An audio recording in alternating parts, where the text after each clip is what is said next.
Hello everybody and welcome to Storm Reads, and it's time for the daily reading vlog.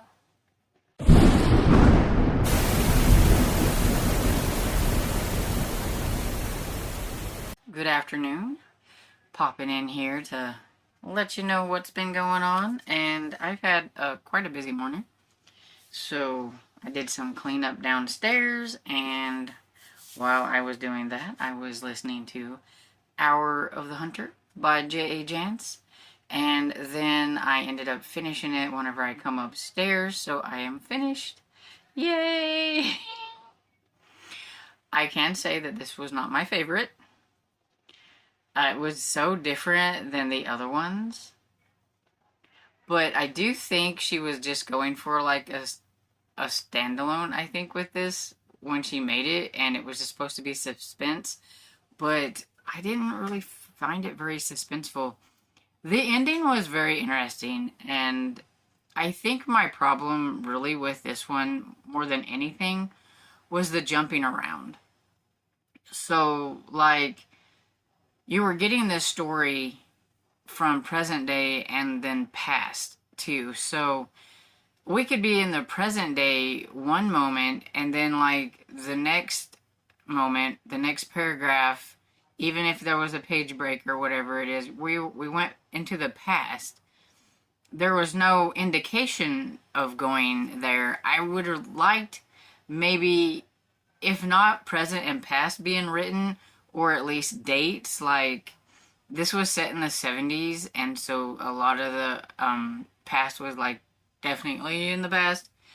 But, like Rita, we had a lot of, her when she was younger, remembering things. And then we had a little bit of, like, what happened to her granddaughter. And so it was even more in the past.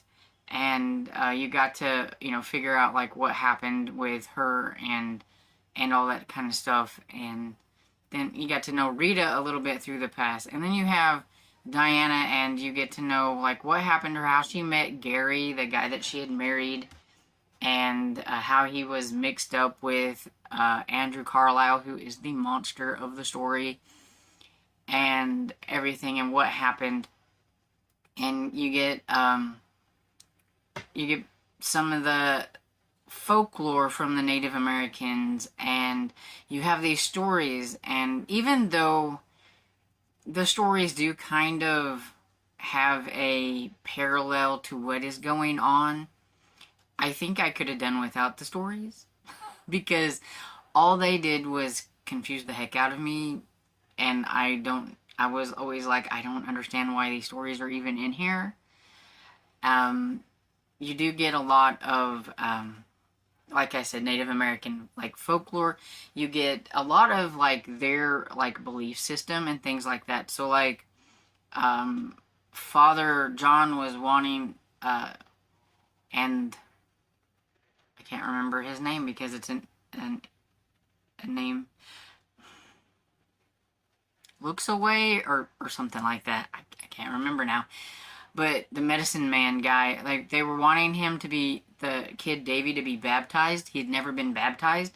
And they think the reason that Rita had her accident is because she was been hanging around this unbaptized baby. And in, like, their tribal stuff, that was kind of like a bad omen or whatever. And so you have a lot of that stuff in here and everything. And so you really don't even have a lot of Brandon Walker, who is the detective of the story. It is really just basically about these women, and how this man got out of prison, and now he is on the kind of on a rampage. But he's, as soon as he got out, like, he should have never been let out. And as soon as he got out, he went right back to being the evil man that he was. I mean, the first woman that he met, he kills in a vile way. Even a guy that he met, he's out. I mean, it didn't matter. As long as that person got him to where he needed to be, but he didn't want no witnesses, so they were always out. So it was always like, don't pick this person up. And even his mother, like, he was using his mother to get from place to place too. And even his thought process had no like qualms of like getting rid of his mother if he needed to. I will have to say yay to Myrtle Louise, who is his mother, because even though she was kind of crazy and ditzy and everything, she did have the sense to figure out that something was off with her son, and that he was very angry at this one moment. And even though she didn't know how to drive, she took off in the car while he was out of the car and left him stranded. And I thought that was like really cool. It's like, go mama, you know? But yeah, uh, it wasn't really that suspenseful and everything. I wanted more Brandon Walker, I guess, mystery part. I wanted him to be solving, even though he knew who the bad guy was, I still wanted to see him trying to solve what was going on, trying to, figure out. But he had his own problems. Brandon has his own problems. His father was really bad off, and he was having to deal a lot with that. His father took off in his patrol car and got him in a lot of trouble. When they found him, he was like unconscious and all kinds of stuff, and like he's in a bad way, so he's dealing with that and his mother. And so you had that. So he wasn't really detecting a whole lot and everything. It really was just how were these women going to deal with it. They were kind of using like a lot of the Native American ways of doing things and just being strong women, and they were going to take care of this man on their own. If they could, they were going to. There were times whenever Diana wished that she would have let Brandon know a little bit more about what was going on and everything, but yeah, not my favorite. And it looks like there are 6 books in this series, and it looks like, from what I could tell, like the first 4 are kind of connected a little bit, and kind of has to do with the vile man that was in here and everything a little bit. And then it looks like there's number 5, Walker meets Beaumont, and in number 6, Walker meets Brady, which is kind of why we were reading this in the first place. But nobody's liking this one. The ladies, they're not really liking this one.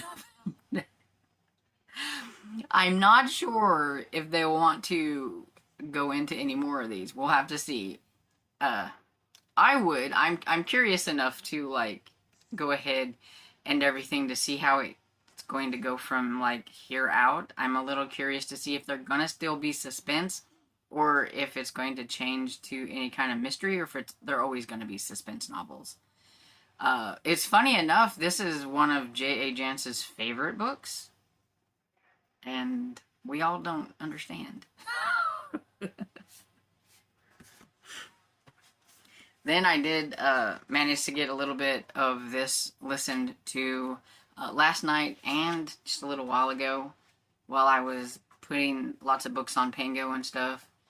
And so I'm on chapter 37, page 387 of like 500 and something. What is it? Yeah, 578. So getting there. You can't see my bookmark to see where I'm at. Here we are. There we go. So I have this much left to go. I think it said I was like 66% into it. And then I think I forgot to mention that yesterday I picked this up from the library. I got an interlibrary loan. So this was Mummy Man and Waffles and the Dire Deeds of Dr. Gargo. I was trying to read this one at the beginning of the month, but it had to go back, and there was like several people waiting on it, so I knew I wasn't going to get it back. So I did the interlibrary loan, and so we have this one, and I'm probably just going to save this one for October and everything. It's the same with the other one. I did see that it had 2 renews on these books and stuff, so I can renew the interlibrary loan, so that's cool. And so yeah, that is my rambly little update for this morning, or what I've done and everything. So I'm going to get off and get me something to eat. Hey everybody, coming in to give a little update before I go downstairs.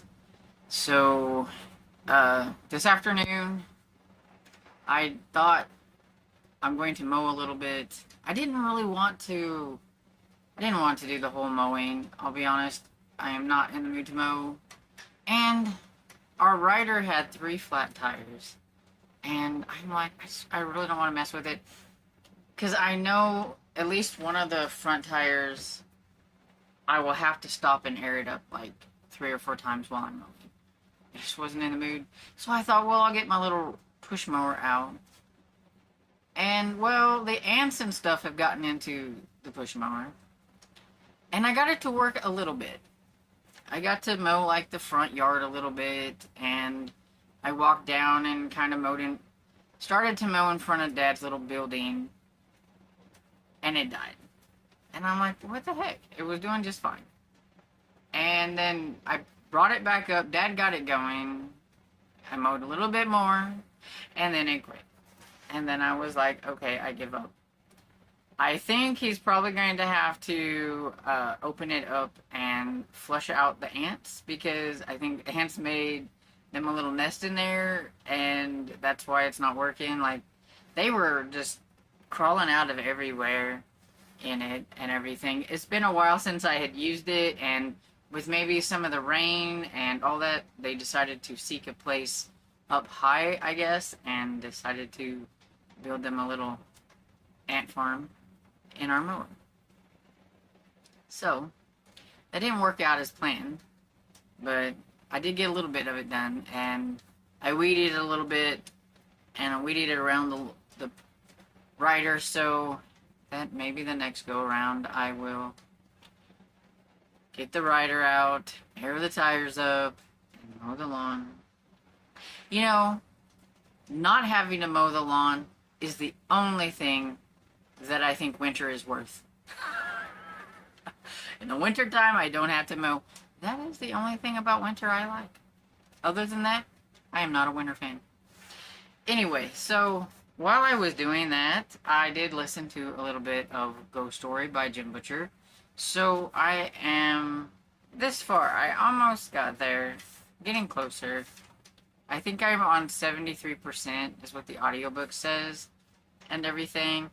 I mean, I feel like I should be almost done with at 73%, but whenever it's a big book, there's still quite a bit to go.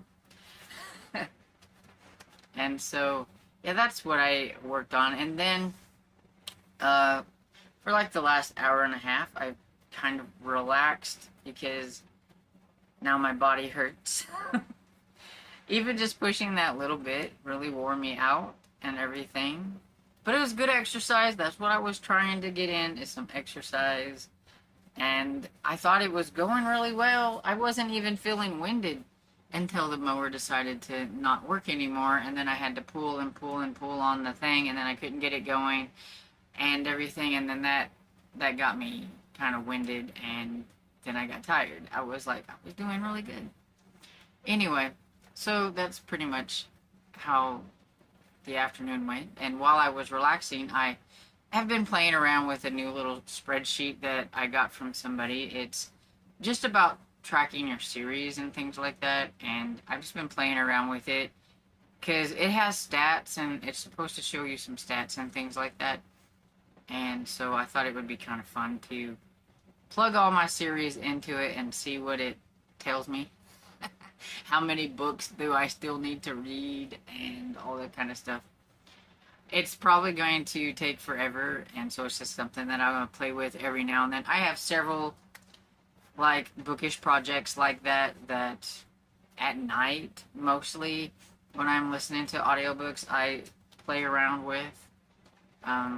Whether it's plugging all of my reads into another spreadsheet that I found earlier this year, or working on one of my tubs and inserting the books into the collector's website that I use, or just putting them on a spreadsheet.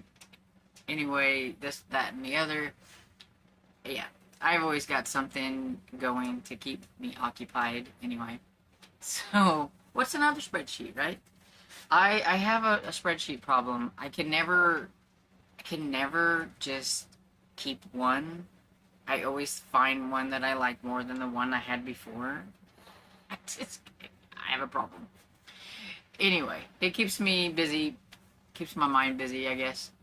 But anyway, so I'm gonna get off of here and go downstairs and fix something to eat.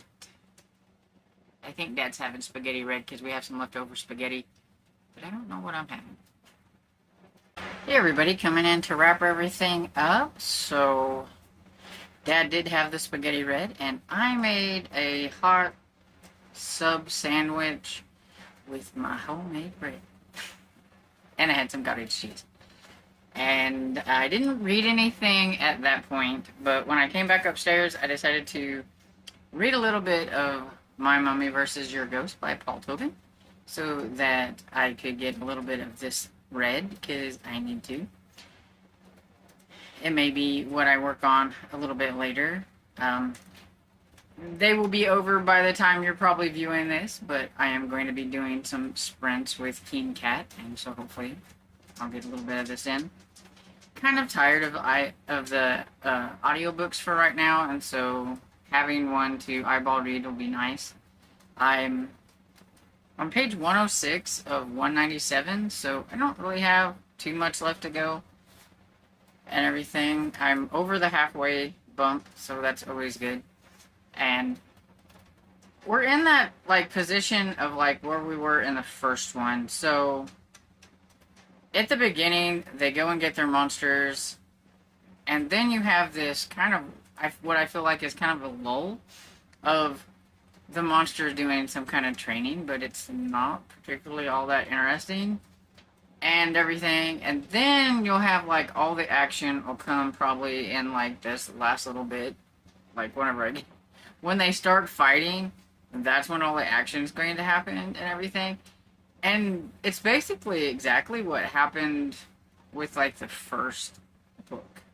So I just feel like it's just kind of rehashing the same thing, but with different monsters. And I don't even really understand the concept of why they're making monsters fight each other. Supposedly, it's supposed to integrate them into society somehow, but I'm not quite sure how making them fight against each other is integrating them into society. I think it would be better off just making friends with them and showing them how to kind of participate in society and not scare people. But I don't know. Anyway, that's how this one's going. And so I'm going to go ahead and get off of here. And I hope you had a great day. And I hope you enjoyed this video. And if you did, please give it a thumbs up and subscribe. And I will see you all in the next video. Bye.